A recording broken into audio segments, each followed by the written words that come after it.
E Paquetá custou muito mais caro do que aqueles 42 milhões de euros anunciados quando da sua transferência do West Ham para o rubro-negro.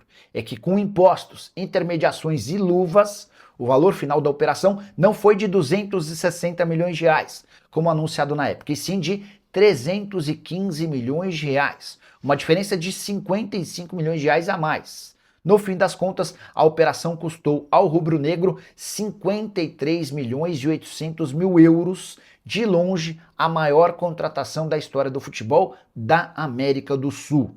Importante registrar que o balanço oficial do Flamengo, referente ao primeiro trimestre de 2026, aponta gastos de 469 milhões de reais, somente em 3 meses desse ano. O clube nunca havia gastado tanto num trimestre. Além dos 315 milhões do Paquetá, foram 81 milhões e meio de reais com o Internacional para a contratação do zagueiro Vitão e mais 34 milhões e 700 mil para ter o goleiro Andrew, que pertencia ao Gil Vicente. Importante registrar que o Andrew tinha contrato só até a metade do ano.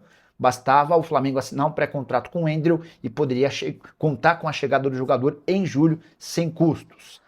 Preciso contar ainda que o Flamengo arrecadou 47 milhões de reais com vendas nesse período. Foram 25 milhões de reais com o Juninho, 10 milhões e 700 mil com o Vitor Hugo e mais 6 milhões e 200 mil com o Iago, que se transferiu para o Orlando.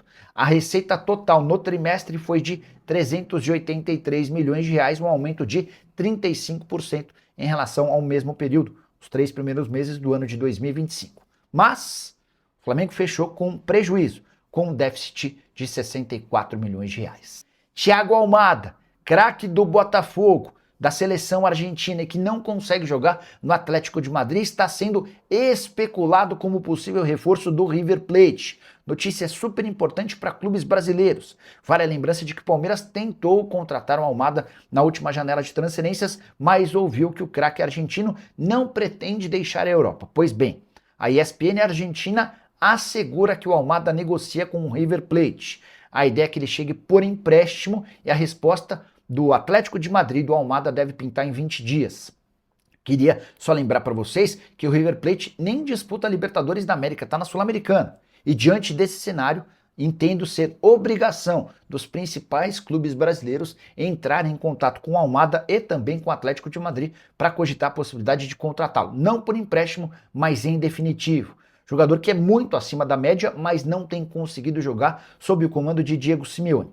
Das últimas 7 partidas do Atlético de Madrid na Champions, ele nem saiu do banco de reservas em 6 delas, o que mostra que ele está bem distante de ser protagonista no time do Simeone, apesar do enorme talento. Temporada de 36 jogos, 4 gols e 2 assistências, é certo que ele não fica no Atlético de Madrid. Resta saber se ele vai consumar a ideia de continuar no futebol europeu ou se de fato topa vir para a América do Sul e os clubes brasileiros têm muito mais capacidade financeira para contratá-lo. Jogador adquirido por 21 milhões de euros, contrato no Atlético de Madrid até 2030, avaliado em 25 milhões de euros. Se o Paquetá custou 52 milhões de euros, por que não gastar 35 milhões de euros em alguém extremamente interessante, promissor e de apenas 25 anos de idade? Ou você pensa diferente? Use o espaço para comentário e opine. Qual é a verdade que o Flamengo voltou à carga para comprar o Marcos Antônio do São Paulo e quer fazer troca com o Cebolinha, mais um a tratar sobre o tema? Eu procurei aqui nas redes sociais do Edu Afonso e não achei nada, tá? Deixa eu ver se Cebolinha, Marcos Antônio. Só para lembrar que o São Paulo não pode trocar o Marcos Antônio pelo Cebolinha, pau a pau, porque o Cebolinha tem contrato só até dezembro. Hoje não vale mais do que 3, 4, 5 milhões de euros. O Marcos Antônio tem contrato longo e é talvez o jogador mais valioso do São Paulo. Então, esse negócio só aconteceria dentro de uma lógica se o Flamengo colocasse dinheiro para o São Paulo além do Cebolinha, tá? E nem estou dizendo qual jogador é melhor. O Cebolinha, na teoria, é maior do que o Marcos Antônio, se você olhar a carreira dos dois. Mas o fato de o Cebolinha estar há 7 meses e meio, 8 meses do fim do contrato, o vínculo dele acaba em dezembro, permite ao Cebolinha assinar um pré-contrato com o São Paulo em 1º de julho e chegar de graça. Então a verdade é que o Flamengo não pode colocar um preço muito alto no Cebolinha. Beleza? Procede, segundo o Eduardo Afonso, Cebolinha fechou com o São Paulo e o jogador já disse sim ao tricolor.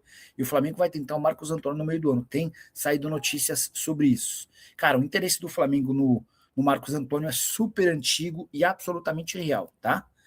Quanto a isso, não há nenhuma mentira. Houve até um acordo de cavalheiros para metade do ano e tal, embora esse acordo de cavalheiros não é assim. O Flamengo tem uma prioridade, ou teria uma prioridade, enfim, mas dá para dizer que é um jogador monitorado. Sobre um acordo entre São Paulo e Cebolinha, não é informação que eu tenho. A última vez que eu falei com o Rui, durante a semana, só para ir na ordem cronológica dos fatos, né? Começaram a rolar rumores de Cebolinha e Scarpa no São Paulo, mas coisa bem básica, assim, né? De contas de jornalistas que não são do primeiro escalão. E eu entrei em contato durante uma live com o Rui Costa. Rui, queria que você falasse sobre Cebolinha e sobre Scarpa. Sobre Scarpa, o Rui descartou na hora. Nicola, o Scarpa não será contratado. E o Cebolinha? Aí ele lembrou que era ele o diretor jurídico do Grêmio quando o Cebolinha é contratado do Fortaleza, era ele o cara que tocava o departamento, eu não sei se era jurídico ou de futebol, mas ele falou que ele que assinou o primeiro contrato do Cebolinha no Grêmio, o primeiro contrato profissional. Então percebi que o Rui gosta demais do Cebolinha. Eu falei, mas tem chance? Ele falou, Nicola, é muito difícil, mas o São Paulo vai tentar. Então, que há o interesse do São Paulo em contratar o Cebolinha, isso é real. Tá? Nicola, você acha que o Mengão precisava de um reforço de um zagueiro que joga pela esquerda? Fábio W2R, acho que não.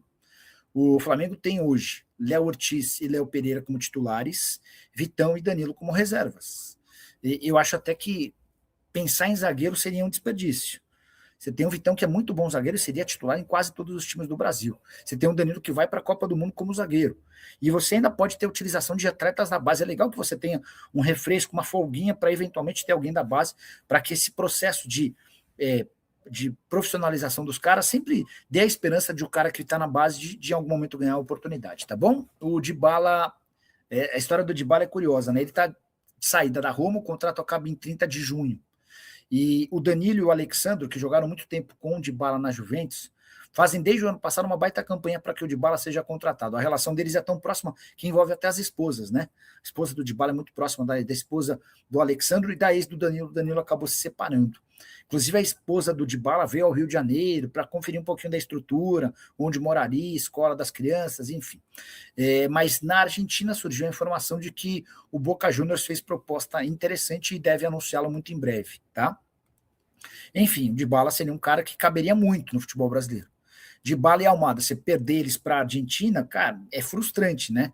É claro que o fato deles serem argentinos conta, e de que River e Boca são os interessados, mas especialmente o Almada com 25 anos, para ir para o River que joga a Sul-Americana, me parece, só para deixar o português claro, se o Almada acerta com o River Plate, é um tiro no pé de Flamengo, de Palmeiras, de Cruzeiro, dos clubes com maior capacidade financeira, porque você está perdendo o Almada, uma baita oportunidade de mercado, para um clube que é poderoso na Argentina, mas não se compara com os brasileiros, e mais, que vai estar jogando a Sul-Americana, não está nem na Libertadores da América. Nicola, você acha que o Pedro tem chance de ir para a Copa? A pergunta do Josué Barbosa tem até sentido, à medida em que algumas lesões têm acontecido com atacantes da seleção, e hoje o Carlo Ancelotti esteve lá no Maracanã para assistir ao Flamengo 2, Vasco 2, em que o Pedro faz um gol e sofre o pênalti do outro gol, marcado pelo Jorginho, né? O problema do Pedro é que os caras que estão se machucando não são da posição dele, né? O Rodrigo não joga nessa função, o Estevão não joga nessa função, o Igor Thiago, o Hendrick, o João Pedro estão todos à disposição, né? Nicola, Pedro matador, se o Brasil quiser ter chance de ganhar a Copa, precisa convocá-lo. Eu acho o Pedro em cenário sul-americano espetacular, gigante, brilhante, cara, é espetacular ter o Pedro, vai assistir ao Pedro em campo. Eu só temo que a nossa realidade do futebol brasileiro acabe por nos iludir. Vou citar o exemplo do Igor Jesus, que no Brasil também é muito bem com a camisa do Botafogo, não tão bem quanto o Pedro está indo, né? Mas ia bem. E ele vai para o Nottingham Forest e ele fala, ele dá uma entrevista, acho que para a ESPN, e fala, o nível é muito diferente, cara. O nível de enfrentamento, a força dos zagueiros, a capacidade física e mais, o tempo de reação. Você tem muito pouco tempo para tomar sua decisão. No Brasil você recebe, pensa, que você tem uma fração de segundo para tomar decisão. Se você demorar, os caras te marcam, te batem, roubam a tua bola. Enfim, eu acho que fazer sucesso no futebol brasileiro, sempre precisa ser, não subvalorizado, mas precisa ser redimensionado. Alguém que faz muito sucesso na Premier League, na minha opinião, merece mais valor do que alguém que faz muito sucesso no futebol brasileiro, porque eu acho que o nível de enfrentamento lá é muito melhor, tá? Para os Douglas Santos do Zenit no Flamengo alguma chance? Eu acho que tem. Lateral esquerdo que já anunciou ao Zenit que não fica, o contrato dele acaba em junho do ano que vem. Ele deixou bem claro, ó, eu topo ficar até metade do ano que vem, mas aí eu não renovo. Isso significa que, se o Zenit quiser lucrar com o Douglas Santos, vai ter no mês de julho a última chance de fazer uma graninha. Senão ele vai esperar e ficar até o fim da temporada que vem para sair de graça, tá bom? O Isaías, Nicola, mas o Pedro é fora de série. Concordo. Ele pensa muito rápido. Penso que se ele não for convocado, será um grande erro. O Pedro tem uma habilidade muito maluca para um centroavante, cara. Muito, muito, muito. Cara diferente demais. O que ele faz no Brasil é absolutamente diferente, é absolutamente impressionante. Né? Mas tem essa questão do confronto. Acho que vocês entenderam o meu ponto de vista, né? E, repito, não acho uma maluquice que ele seja convocado, até por tudo que vem fazendo. Resposta de uma pessoa que trabalha com o Danilo do Botafogo. Eu tinha perguntado se existiu alguma sondagem do Manchester United, e a resposta foi: não tem nada de concreto. Os clubes grandes da Europa vão atrás de meio campo, e o Danilo indo para a Copa é sempre um nome a ser observado. Aí eu perguntei assim: a prioridade dele segue sendo ir para a Inglaterra? É isso? Aí a resposta: voltar para a Europa, jogar as grandes ligas, Espanha, Itália, Inglaterra, Alemanha e França, de preferência os grandes de cada país. Então, reparem que a pergunta foi: Nicola, mas ele prefere o Rio ou voltar para o Palmeiras? Porque a dúvida é Flamengo ou Palmeiras. A prioridade do Danilo não é nem ficar no Rio para jogar no Flamengo, nem para o Palmeiras, onde ele foi formado. É voltar para a Europa para jogar as grandes ligas. Espanha, Itália, Inglaterra, Alemanha e França. De preferência, os grandes de cada país. Deixa eu agradecer aqui. Obrigado. Boa. Roubaram o Flamengo, o segundo gol estava impedido. E, cara, eu fiquei com a impressão de que estava impedido. Eu fiquei com a impressão. Quando saiu o gol, a primeira reação foi de lamentar, porque eu tinha apostado na vitória do Flamengo. Aí eu vi o lance no replay e falei: tá impedido, eu acho que vou salvar a minha aposta. Mas depois fiquei surpreso quando o gol foi confirmado. Cara, mas eu acho meio burrice a gente duvidar das linhas, né? Enfim, a menos que apareça alguma imagem aí, vamos aguardar. É isso aí então, Nação Rubro-Negra. Quero sua opinião aí sobre essa possibilidade, né, de reforço aí que o Nicola trouxe pra gente aí na live, e a gente vem trazendo aqui no canal pra você, tentando te deixar informado de tudo que acontece no mundo do rubro-negro. O Flamengo acabou cedendo empate ontem para o Vasco, acabou sendo um resultado ruim, né? Mas nossos adversários também não se distanciaram, né? Palmeiras já havia empatado, era uma boa chance para o Flamengo encostar, estava vencendo e no final do jogo acabou aí aceitando o Vasco vir para cima e conseguir arrancar esse empate aí com gol no último minuto, que na minha visão foi um gol aí que estava impedido, mas por algum motivo o VAR resolveu não trabalhar nessa partida e prejudicar o Flamengo, né? Eu acho que estava impedido, tanto que as imagens não são muito claras, né, de replay mostrando o lance. Mas vida que segue, Mengão agora tem que focar na Libertadores para já garantir essa classificação, se manter em primeiro lugar, que é super importante já para ficar tranquilo para as oitavas de finais. E sobre reforço aí do Thiago Almada, porra, seria essencial, cairia como uma luva nesse time do Flamengo. Você pensa ao contrário? Deixa aí nos comentários, valeu?